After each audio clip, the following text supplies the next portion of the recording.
오늘 봉독해 드릴 말씀 이사야 6장 1절로 10절 말씀을 가지고 하나님 앞에서 함께 은혜 받은 말씀의 제목은 고상한 체험이라는 제목으로 함께 은혜를 나누겠습니다. 여러분, 프랑스의 영웅 하면은 우리가 잘 알다시피 나폴레옹을 들 수 있습니다. 이 나폴레옹과 관련된 일화 중에 이런 이야기가 있습니다. 연전 영승을 하던 이 나폴레옹도 러시아 침공에서만큼은 대패를 했습니다. 다급하게 쫓기던 이 나폴레옹은 어느 가정집으로 탁 들어갑니다.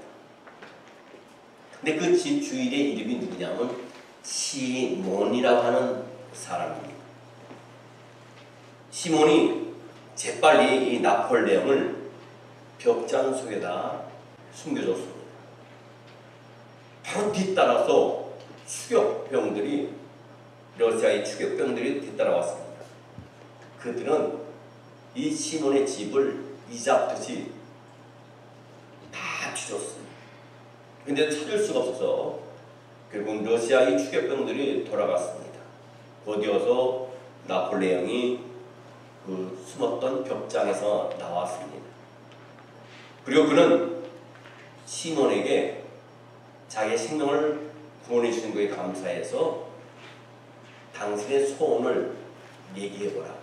그럼 내가 당신의 소원을 들어주겠다 했습니다.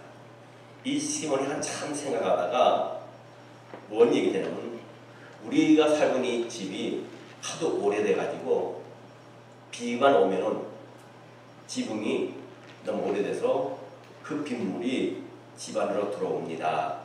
그걸 좀 고쳐주시면 감사하겠습니다 했습니다. 나폴레옹은 어이가 없었어요. 그거 말고 좀 더 큰 거 소원을 한번 얘기해보라 했습니다. 그런데 이 시몬이 곰곰이 생각하다 큰 소원이 있습니다. 다름이 아니라 우리 집 맞은편에 모세라고 하는 사람이 있는데 저와 비슷한 가게를 하고 있습니다. 그래서 그 사람 때문에 장사가 잘 안 돼서 죽을 지경입니다. 그 사람이 다른 데로 가서 장사를 하도록 좀 말해 주시면 감사하겠습니다. 이 말이 나폴레옹은 또 기가 막혔습니다. 그대는 내가 프랑스의 황제라는 황제 나폴레옹이라는 것을 모르느냐? 그때서야 이 시몬이 깜짝 놀랐습니다. 누군지도 몰랐는데 이 나폴레옹 스스로 자기의 신분을 밝혔을 때 얼마나 놀랐는지 시몬은 프랑스의 황제라는 말에 깜짝 놀라서 그리고 얼떨결에 이렇게 나폴레옹에게 묻습니다. 황제시여, 그러시면 한마디만 말씀을 여쭙겠습니다. 아까 러시아 추격병들이 왔을 때 그 기분이 어땠습니까? 그리고 벽장 속에 숨었을 때 그 심정이 어땠습니까? 이렇게 물어봤습니다. 그때 이 나폴레옹이 화를 팍 냈습니다. 근데 이놈! 짐에게 그런 무리한 질문 하나니, 이놈 내일 아침에 즉시 즉결 처형하리라. 가지고 그때 마침 나폴레옹의 근위병들이 그 집에 들여닥쳤습니다. 그리고 나폴레옹은 그 근위병들에게 이 사람을 당장 체포해서 끌고 가서 내일 아침에 동틀 때 당장 총살시켜라 명령을 내렸습니다. 그리고 이윽고 아침이 밝았어요. 병사들은 즉시 시몬을 나무에 묶었습니다. 그리고 눈은 검은 철로 이렇게 묶었습니다. 시몬은 순간적인 망감이 교차했습니다. 나폴레옹에 대한 원망에 마음이 들었고 또 자기가 무리한 질문을 하게 된 것에 대해서 자기 자신을 자책을 했어요. 정신이 까마득합니다. 이때 프랑스 장교가 사형을 집행하기 위해서 병사들을 나열시켰습니다. 그리고 아주 차가운 어조로 명령을 내렸습니다. 사격 준비! 하나! 둘! 그 나라 말을 모르기 때문에 그냥 한국말로 하나, 둘만 합니다. 하나, 둘, 셋! 이러는데 그때 바로 그 순간에 갑자기 황제의 전령이 달려왔어요. 잠깐! 총사를 중단하라는 황제의 정발이야. 즉시 시몬이 풀려납니다.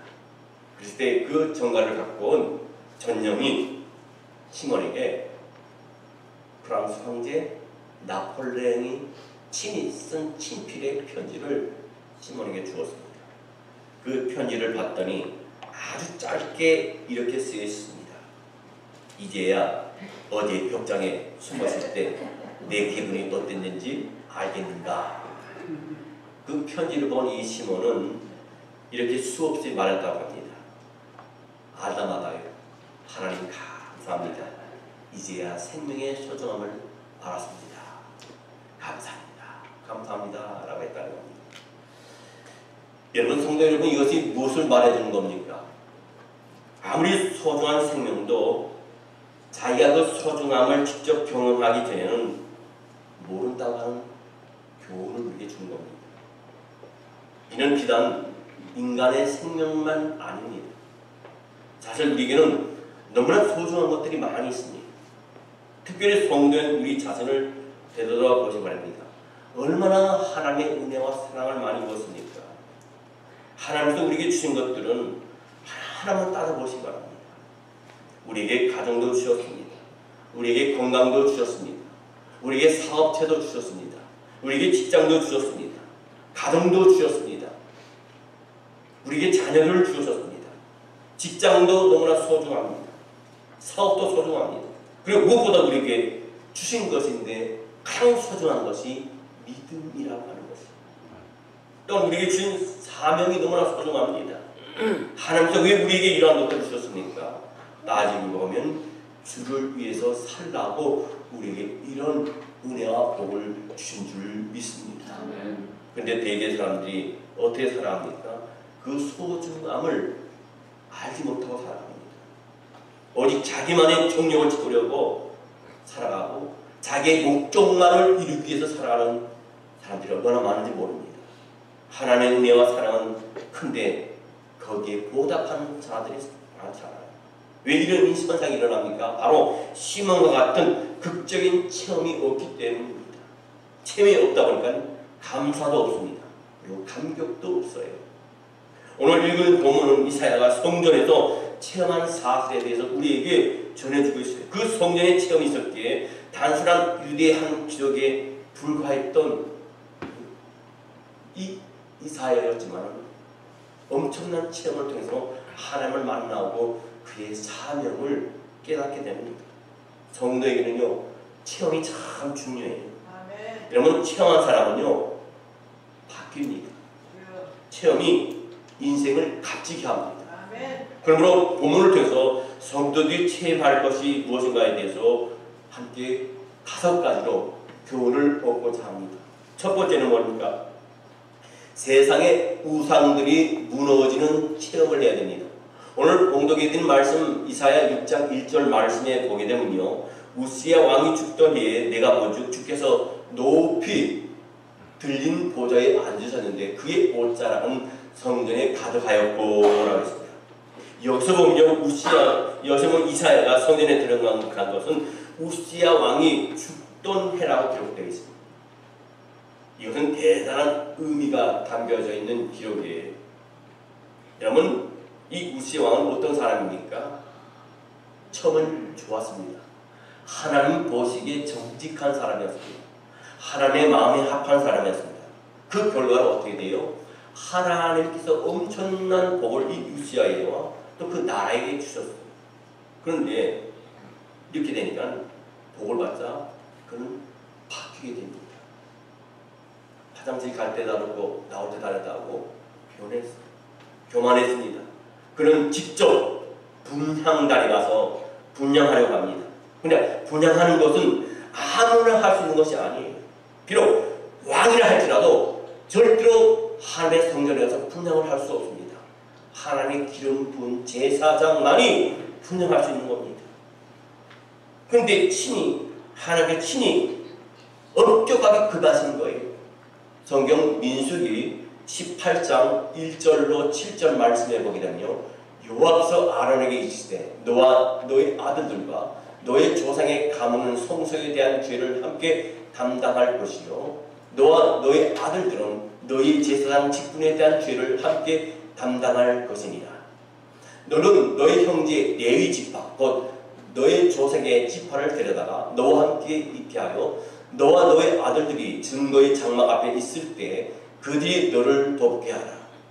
레위인은 너의 증과 장막의 모든 직무를 지키려니와 성소의 기구와 제단에는 가까이 하지 못하리니 두렵건대 그들과 너희가 죽을까 하노라. 레위인은 너와 합동하여 장막의 모든 일과 회막의 직무를 다할 것이요 다른 사람은 너에게 가까이 하지 못할 것이니라. 이와 같이 너희는 성소의 직무와 제단의 직무를 다하라. 그리하면 여호와의 진노가 다시는 이스라엘 자손에게 미치지 아니하리라.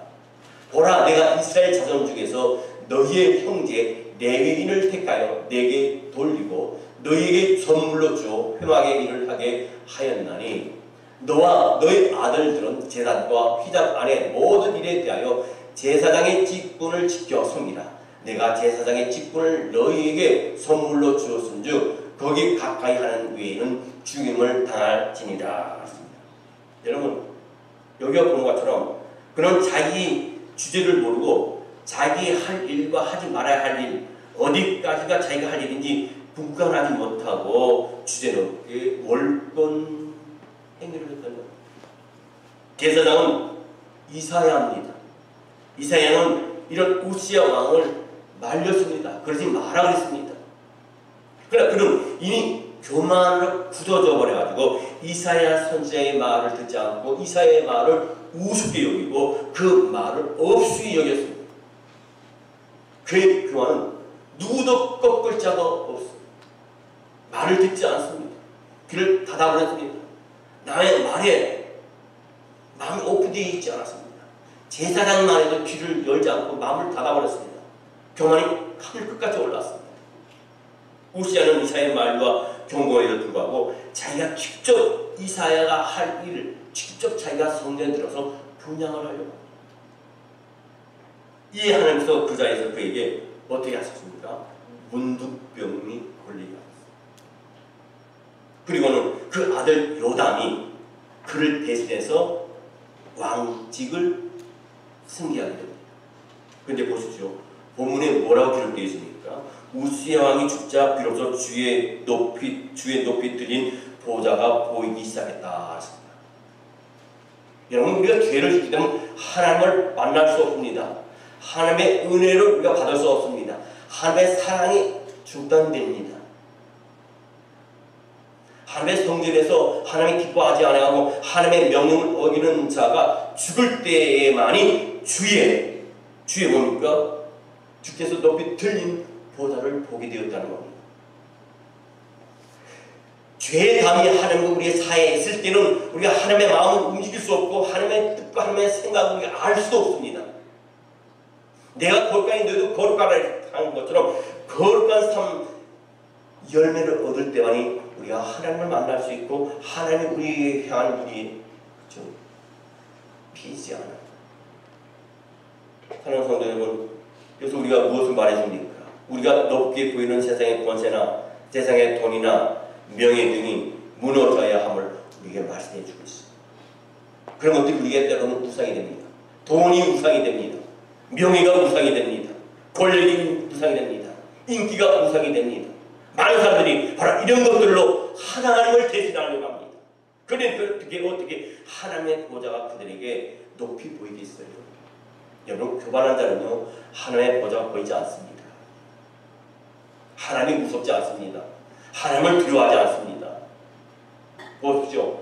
바울을 보십시오. 바울은 참으로 육체를 신뢰할 만한 사람입니다. 그는 난지 8일 만에 할례를 받았어요. 이스라엘의 족속입니다. 이스라엘 족속 가운데 베냐민 지파입니다. 베냐민 지파는 이스라엘 초대 왕을 배출한 지파입니다. 참으로 자랑스러운 가문입니다. 그는 히브리인 중에 히브리인입니다. 율법으로는 바리새인입니다. 당대 석학 가말리아에서 학문을 배웠어요.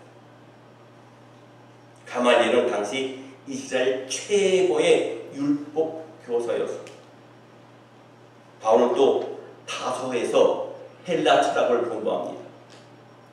다소는 당시 아시아의 최고 학문 도시였어요. 그는 또 로마 시민권자였습니다. 당시 로마 시민권은 아무나 가질 수 있는 없었어요. 특별히 많은 돈을 주거나 특별한 공로를 세워야만이 로마 시민권을 가질 수 있었습니다. 그런데 바울은 나면서부터 로마 시민권을 취득을 했어요. 그러니 그 얼마나 대단한 자부심을 갖고 있었겠어요. 부러울 것이 없습니다. 바울은 누구라도 교만할 수밖에 없는 그런 위치에 그런 조건을 갖추고 있었어요. 그러나 그러한 자부심을 갖고 있을 때 그가 한 일은 뭡니까? 그 모든 것을 가지고 있었을 때 바울이 할 수 있었던 건 뭡니까? 고작 십자가와 원수로 행하는 것이었어요. 성경 빌립보서 3장 18절 말씀에 보게 되면 내가 여러 번 너희에게 말하거니와 이제도 눈물을 흘리며 말하노니 여러 사람들이 그리스도의 십자가의 원수로 행하느니라. 자기 자신이 그같이 그리스도의 십자가의 원수로 살았다는 겁니다. 이와 관련하여 그는 나중에 자기를 죄주의 계시라고 해요. 성경 디모데전서 1장 15절 말씀에 보게 되면 미쁘다 모든 사람이 받을 만한 이 말이요 그리스도 예수께서 죄인을 구원하시려고 세상에 임하셨다 하였도다. 죄인 중에 내가 괴수로다. 이 사도 바울이 예수를 만남의 고백이 뭡니까? 나는 죄인 중에 괴수로다. 내가 많은 어떤 선지자들보다도 어떤 예수를 사랑을 받은 자보다도 더 많이 받았다. 그러나 나는 지극히 작은 자다. 그리고 나는 죄인 중에 괴수. 내가 자랑할 것은 예수 그리스도의 십자가밖에 없다. 이것이 결코 과장된 표현이 아니기도 합니다. 그러나 예수님을 만남으로 이러한 그의 생각은 완전히 깨어집니다. 그는 자기가 갖추고 있는 세상 것들이 얼마나 무의미하고 무가치한지를 깨닫게 됩니다. 그래서 그는 그것들을 분토같이 버렸다 하십니다. 그 말씀이 어디 나오니까 성경 빌립보서 3장 4절로 9절 말씀이 나옵니다. 그러나 나도 육체를 신뢰할 만하며 만일 누구든지 다른 이가 육체를 신뢰할 것이 있는 줄로 생각나면 나는 더욱 그러하니라. 육체가 뭡니까? 자기 고깃덩어리가 아니라 자기의 배경을 말하는 겁니다. 열심으로는 교회를 박해하고 율법에 의로는 흠이 없는 자라. 그러나 무엇이든지 내가 유익하던 것을 내가 그리스도를 위하여 다 해로 여길 뿐더러 또한 모든 것을 해로 여기면 내 주 그리스도 예수를 아는 지식이 가장 고상하기 때문이라. 내가 그를 위하여 모든 것을 잃어버리고 배설물로 여기면 그리스도를 얻고 그 안에서 발견되려 함이니 내가 가진 의는 율법에서 난 것이 아니오 오직 그리스도를 믿음으로 알려는 것이니 그 믿음으로 하나님께로부터 난 의라. 그래서 그는 그것들을 자기 가진 것들을 부토같이 이겼다는 겁니다. 그런 것을 그가 얻은 것은 뭡니까? 인생의 참 의미를 깨달았어요. 세상에서 가장 고상한 지식을 얻었습니다. 그는 예수님을 알게 되었다는 겁니다. 뿐만 아니라 예수님을 위해서 자기의 인생을 헌신할 수 있었습니다. 온전히 하나님을 위해서 여러분들 헌신하기를 원하십니까? 이를 위해서 가장 시급한 것은 우리께 높게 보는 것을 무너뜨려야 돼요. 여러분 이 자리에는 그런 분이 없기를 원합니다. 하나님보다 돈을 더 높게 보시지 마시기 바랍니다. 하나님보다 자식을 더 높게 보시지 마시기 바랍니다. 하나님보다 어떤 비즈니스를 높게 보시지 마시기 바랍니다. 하나님보다 여러분의 어떤 명예와 권력과 인기를 높게 보시지 마시기 바랍니다. 하나님이 한번 작정하시면 그것은 순식간에 무너져요. 두 번째로 우리는 어떤 체험을 해야 되느냐? 나의 존재가 무너지는 체험을 해야 됩니다. 4절 말씀 보게 됩니다. 이사야 6장 4절 말씀에 보면 이같이 화답하는 자의 소리로 말미암아 문지방의 터가 요동하며 성전의 연기가 충만한지라. 이사야는 성전에서 하나님의 임재를 경험했습니다. 그때 이사야는 문지방이 요동한 것을 느끼게 됩니다. 여러분, 문지방이 요동했다는 건 뭡니까? 우리가 잘 알지만 15년여 전에 일본 고베에서 엄청난 지진이 일어났습니다. 그 지진으로 인해서 수만 명이 생명을 잃었습니다. 그때 제 사촌이 그 고베에 있었어요. 자기 있던 건물이 완전히 무너졌는데 거기서 구사해서 살아났습니다. 그 해에 수만 명이 일본 고베에 지진으로 해서 죽었는데 그 해에 샌프란시스코에서 지진이 일어났습니다. 그리고 그리스에서 지진이 일어났습니다. 터키에서 지진이 일어났습니다. 그 이어서 또 대만에서 지진이 일어났습니다. 얼마나 많은 생명과 재산이 일어났는지 모릅니다. 대만에서는 그것을 마치 박물관 같이 보관하고 있어요. 처치하지 않았습니다. 그대로 나서 많은 관광객들이 거기 가서 그것을 지진의 현장을 목격하고 보게 된다. 근데 바로 이사야가 그런 경험을 한 거예요. 하나님의 성전에 들어가는데 그런 모든 것이 무너져 내리는 경험을 합니다. 그의 전 존재가 흔들렸어요. 지금 우리의 시간을 빼앗는 것이 무엇이며 마음을 빼앗는 것이 무엇인지 우리 한번 생각해 보기 바랍니다. 무엇이든 그것이 크게 흔들리는 것을 경험해야 됩니다. 때로는 우리가 돈을 의지했다면 돈이 흔들리는 경험을 해야 돼요. 우리의 건강을 자신했다면 건강이 흔들리는 경험을 해야 됩니다. 어떤 명예나 권력과 사업에 그것을 더 높게 봤다면 그것이 흔들리는 경험을 해야 된다.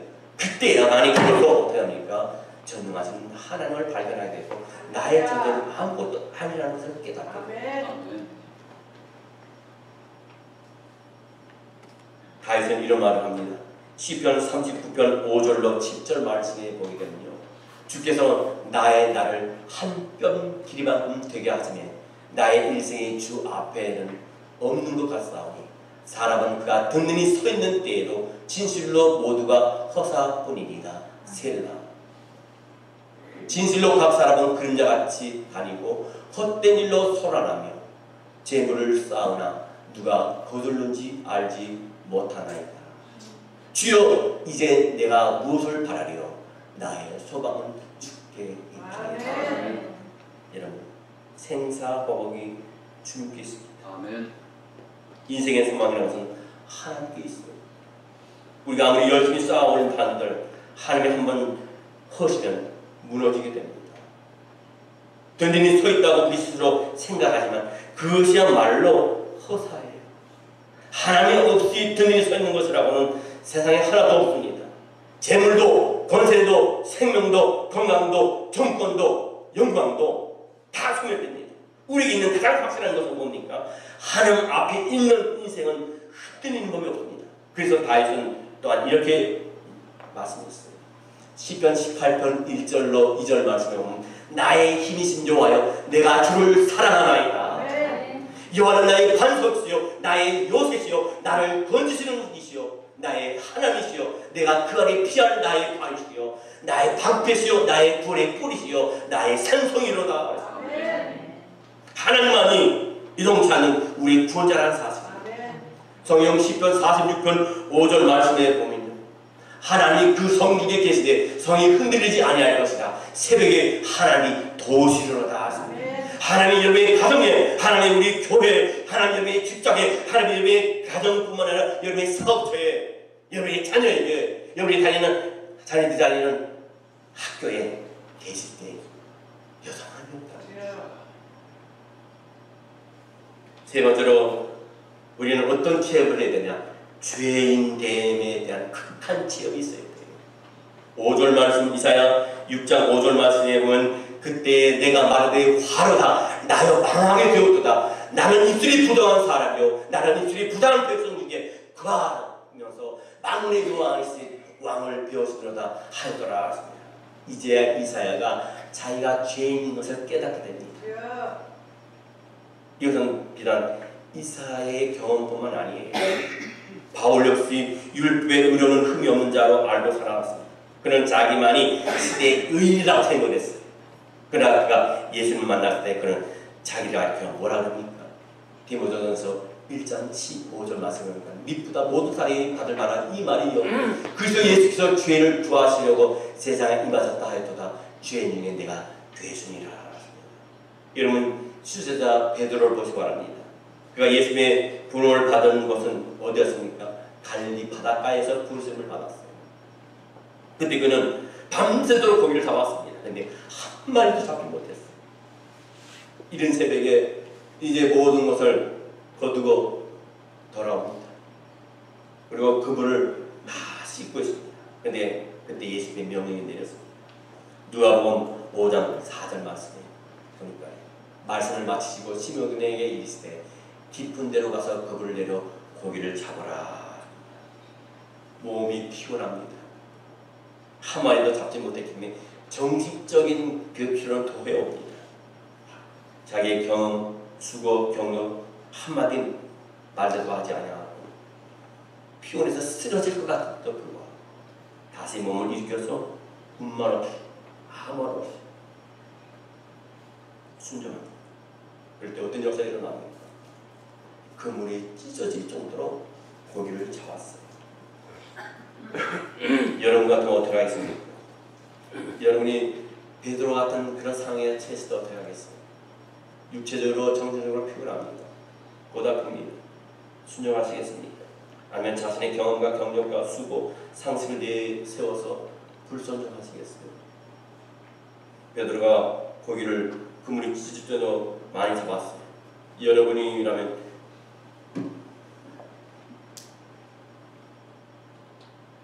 어떻게 하겠어요?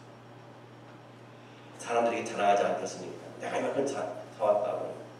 베드로는 그런 체험을 하고 나서 모든 사람들이 흠을 내게 있었습니다. 베드로가 어떤 사람인지 알고 있었어요. 조상들도 바닥에서 뼈가 굵은 사람이기 때문에 누구보다도 고기 잡는 데는 베테랑입니다. 사람들이 지켜보고 있습니다. 분명히 베드로가 고기를 못 잡았는데 고기 잡은 것을 사람들이 목도했어요. 누구의 명령에 의해서? 예수님의 명령에 의해서. 그때 이 베드로는 예수님 앞에 무릎을 꿇습니다. 그리고 어떻게 말합니까? 이런 고백을 합니다. 누가복음 5장 8절 말씀입니다. 시몬 베드로가 이를 보고 예수의 무릎 아래 엎드려 이르되 주여 나를 떠나소서 나는 죄인으로소이다. 자기 경험, 자기 지식,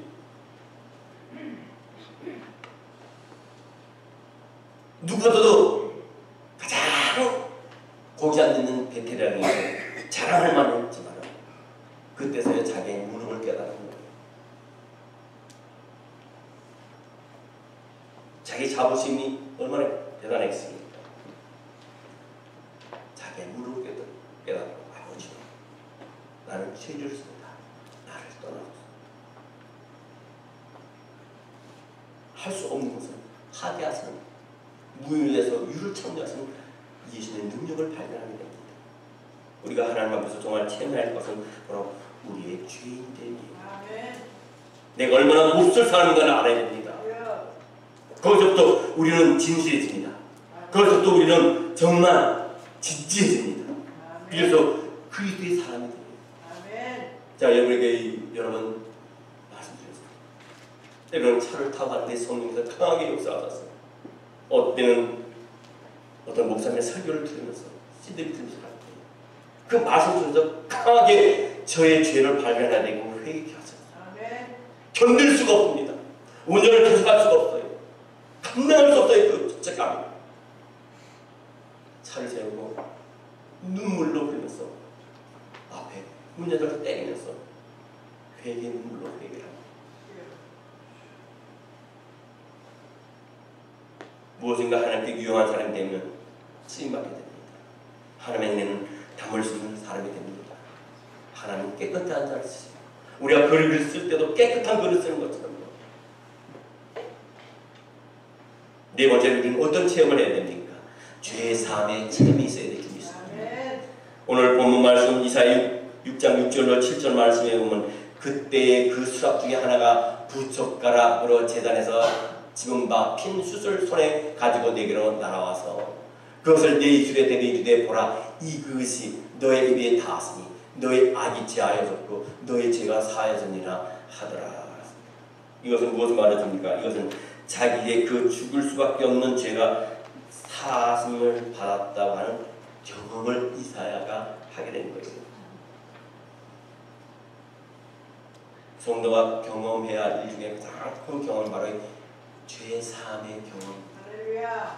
아무리 자기 죄가 크다는 사실을 깨달아도 죄 사함의 경험이 없으면 그것은 소용이 없어요. 여러분, 우리가 하나님의 죄를 토설할 때 뜨거운 눈물이 흘려서요. 그리고 시원해집니다. 시원해집니다. 그것은 어린 아이가 엄마에게 잘못하고 아빠에게 잘못했을 때 그런 부분이 있잖아요. 차라리 들키고 나면 매 맞고 나면 속이 시원해요. 그렇죠? 혼나고 납니다. 혼나기 전에는 불안합니다. 마찬가지로 우리가 하나님 앞에 나의 죄를 토설하고 나면요 시원해요. 그냥 괜찮아지는 거예요. 우리는 가룟 유다를 알고 있습니다. 그는 자기가 죄 없는 스승을 팔아 넘겼다는 것을 알았습니다. 그게 얼마나 큰 죄인지 알았습니다. 그는 그것으로 마음이 몹시 괴로웠습니다. 가룟 유다. 그러나 그에게는 무엇이 없습니까? 자기 죄에 대한 용서의 지경이 없었다. 그는 죄의 용서를 구하지 않았습니다. 따라서 용서도 없었습니다. 그 결과 그는 어떻게 됩니까? 그는 자기의 길을 갔습니다. 자기의 길은 뭡니까? 자기가 목매어서 죽는 자살의 길을 걸어갔습니다. 이사야는 어떻습니까? 그는 자기 죄를 깨달을 뿐만 아니라 죄의 용서에 체험을 했어요. 여러분 우리가 죄를 졌을 때 그것을 하나님께 토설해놓고 기도할 때 그 용서함을 체험하잖아요. 죄 용서함을 받고는 하나님의 위대한 선지자로 일을 합니다. 민족을 위해서 일을 합니다. 그의 마지막 자기의 생명을 희생하면서까지 이 이사야는 마지막에 순교를 하게 됩니다. 어떻게 순교합니까? 유대 전승에 의하면 이 이사야는 마지막 순교할 때 톱으로 몸이 잘려져서 순교합니다. 여러분 인생이 무엇입니까? 하나님의 가장 위대한 사역자가 될 수 있는 자격을 구가하게 되는 것, 그것이 바로 우리 인생이라는 겁니다. 그는 의무에 따라 사는 것이 아닙니다. 구원해 주신, 용서해 주신, 사랑해 주신 은혜가 너무 고마워서 기회를 합니다. 억지로 하지 않고 감사함을 합니다. 은혜 받습니다. 감격해서 할 뿐만 아니라 공로를 쌓는다고 생각하면 일을 하지 않습니다. 은혜를 갚는다고 생각하면서 하는 데 일을 해요. 많은 일을 해놓고도 한 것이 없다고 겸손히 합니다. 많은 것을 드렸는데도 드린 것이 없다고 얘기를 합니다. 그의 마음속에는 하나님을 향한 뜨거운 사랑이 있기 때문입니다. 우리가 자녀를 사랑하기 때문에 자녀에게 홍수함으로 있는 거 없는 거 다 추수합니다. 그래도 악답지 않아요. 더 해주고 싶습니다. 없어서 못 해줍니다. 왜 그렇습니까? 사랑하기 때문에. 부부 안에도 마찬가지예요. 우리가 하나님을 사랑하기 때문에 우리가 하나님께 마음껏 우리가 일을 했다 하더라도 한 것이 없는 것 같아 느껴질 거예요. 마음껏 드렸는데도 불구하고 드린 것이 없어졌다고 생각하는 거예요. 왜? 하나님의 은혜를 생각합니다. 우리가 부모님의 은혜를 압니다. 부모님에게 그 은혜를 하기 때문에 때 같은 부모에게 어떤 것을 우리가 해드릴 때가 있어요. 그래도 우리는 부정함을 느끼는 겁니까? 부모의 은혜가 너무 크기 때문에. 우리는 하나님의 은혜가 너무 크기 때문에 해도 해드린 것이 없고 바쳐도 드린 것이 없는 것 같이 느껴지는 거예요. 저는 가끔 그런 때가 있어요. 기도하다가 새벽에 이제 기도하다가 기도를 다른 분 다 가세요. 저도 가요. 가다 갑자기 뭐가 뒤에서 이렇게 땡겨요. 성령께서 깨닫더라고요. 기도 좀 더 해라. 그럼 다시 기도도 어떻게 또 기도할 제목을 주셔요. 봉사를 하면 할수록 부족함을 느껴요. 기도를 하면 할수록 부족함을 느껴요. 사랑을 하면 할수록 부족함을 느껴요. 드리면 드릴수록 더 부족함이 느낄 것이 하나님의 사람들인 줄 믿습니다. 성경에 보면 예수께 많은 은혜와 사랑을 받은 사람이 있습니다. 누굽니까? 한 여인입니다. 이 여인은 예수님의 용서와 사랑과 은혜를 입었습니다. 그래서 그는 예수님을 찾아 나옵니다. 그리고 향유를 예수께 붓습니다. 자기의 머리카락을 풀어서 예수님의 발을 씻습니다. 그것은 예수님을 초청한 한 바리새인의 집에서 있었던 일입니다. 그 바리새인은 예수님에게 물을 가져와서 발을 씻기지도 않았습니다. 그것은 초청한 사람으로서 대단히 무리한 행동입니다. 그때 예수님께서 말씀하십니다. 성경 누가복음 7장 47절 말씀. 이러므로 내가 너에게 말하노니 그의 많은 죄가 사하여졌다. 이는 그의 사랑함이 많으니라. 사함을 받은 일이 적은 자를 적게 사랑하느니라. 여러분, 사랑을 많이 받은 사람만이 하나님 사랑을 알아요. 그걸 갚아드립니다. 하나님의 사랑을 많이 받았다 생각하지 않는 사람은요, 여러분 그렇게 표현할 수밖에 없어요. 물질을 더 위대하게 여깁니다. 명예와 권력을 또 위대하게 여깁니다. 자기가 진실을 용서받을 수 없는 죄를 용서받았다고 생각하는 사람은요, 자기 모든 것을 희생합니다. 가지고 있는 것을 아끼지 않습니다. 그러나 자기는 별로 죄인이라고 생각이 없는 사람은요, 어떻습니까? 별로 희생하고 싶은 마음이 없어요.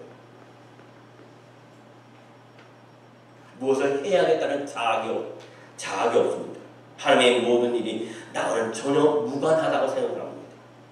그러므로 이제 여러분에게 묻고자 합니다.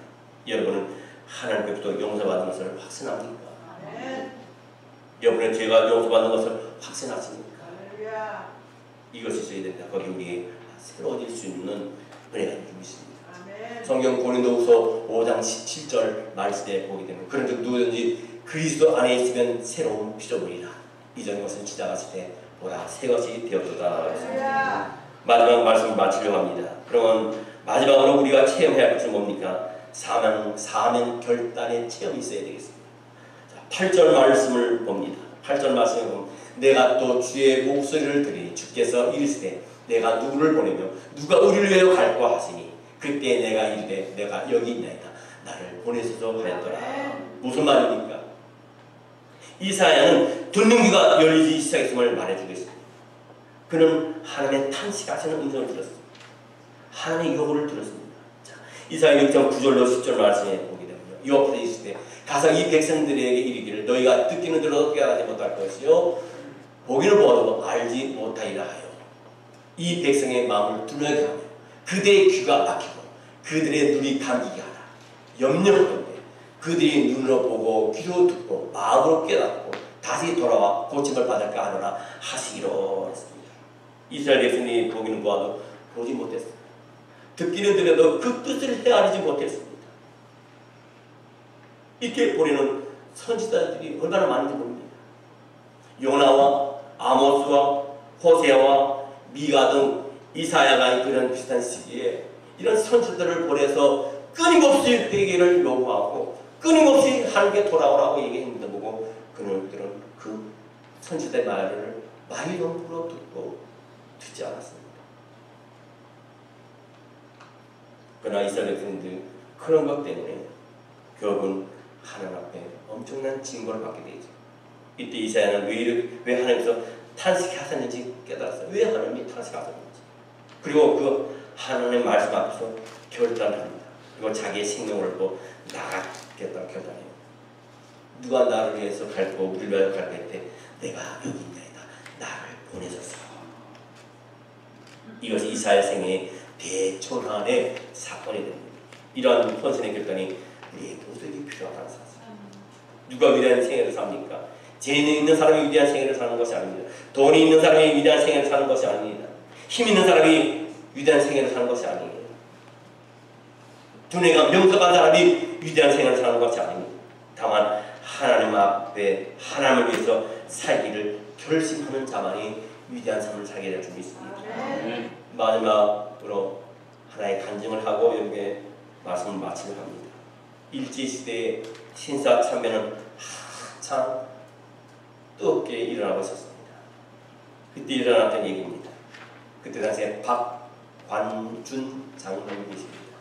이 박관준 장로님이 기도하는 중에 어느 날 그에게 하늘에서 하나님의 음성이 들렸습니다.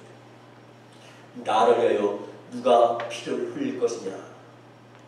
그때 박 장로님이 이렇게 대답했습니다. 하나님 아버지, 내가 여기 있습니다. 그래서 다시 하나님의 음성이 이 박관준 장로님에게 들렸습니다. 이제부터 십자가의 군병이 되라. 그러면서 하늘에서 흰 두루마리가 내려옵니다. 그런데 그것이 두루마리가 펴졌는데 그 첫머리에 박관준 장로님 이름이 쓰였습니다.